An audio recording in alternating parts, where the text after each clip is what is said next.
Good morning, everybody. Today I'm going to be taking the car in for its first oil change. And before I do that, I want to check my oil catch can and see how much oil is in there. I don't know if you've seen my other video of the oil catch can and some of the mods that I've done, but right here is the oil catch can. And what it does, on the Hemis, there's kind of a little bit of an issue that unburnt oil gets redirected back into the intake manifold. So you see right here, this hose, this normally was connected straight through to up here. And what it does is unburnt oil will come out here, get recirculated back into the intake. And what it does is it has a little bit of a buildup over time, and it can cause some problems. So what you do is you put in this oil catch can right here, and what it does is goes through this hose right here, in here, traps the oil, and so it doesn't get recirculated back into the engine. So today I'm going to find out how much oil is in there. It's been about 4,000 miles, so I'm really kind of anxious to see how much oil would have been put back into the engine and not burnt off. I'll also give you a little bit of information about the oil catch can. This one's a really nice one. Picked it up on eBay. I'll put a link in of the name of it if I can find it. It's been about 5 months. But what I like about this one over some of the other ones is the hosing on it. So you've got the cloth braided hoses, but also quick release connectors right here. So some of the other ones just have something more like this, where it's just a regular hose, or like right here, the connectors on it are all like that. So I wasn't really happy with that. I really like this one. So I am anxious to see how much oil it's caught. So the first thing that I'm going to do is take off this canister. I have noticed that it actually goes right to loosen. So I'm going to take this off, make sure that I don't spill it.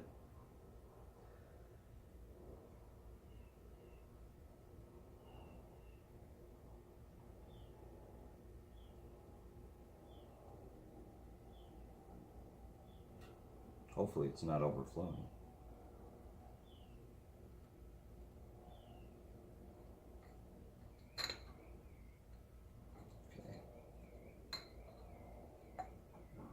Okay, so there's a decent amount in there. So I don't want you to get mad at me. I am going to have this actually recycled at a local auto parts store, so not that I'm going to be just dumping it out in there.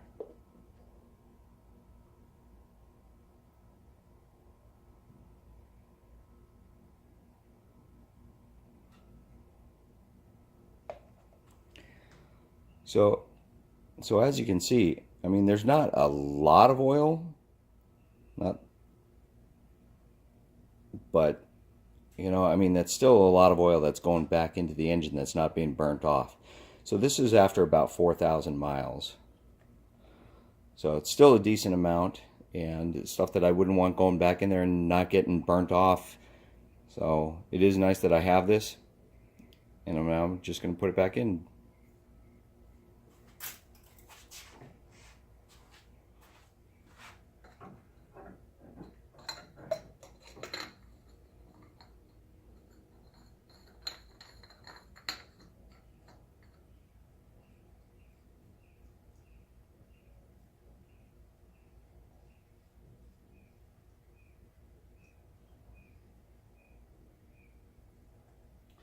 Okay, make sure that's nice and tight.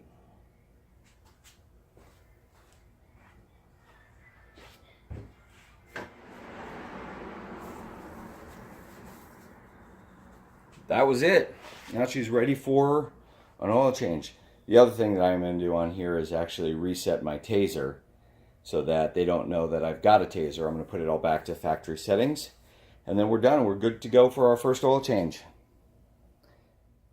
If you like the video, give me a thumbs up. Also, don't forget to subscribe. And then also in the details, if you expand on the description, there'll be a link in there for a contest that I'm going to be giving away the front spoiler lip splitter that I've got on here. It's not the actual one that I have, but it's one just like it. I'm actually giving away 4. So you can see right here what they look like. That right there. So it's a carbon fiber look, rubber lip splitter. It's not really for aerodynamics, just for looks. And then also helps protect the front if you ever hit a curb so it won't scrape the bottom of your front end. All right, thanks a lot.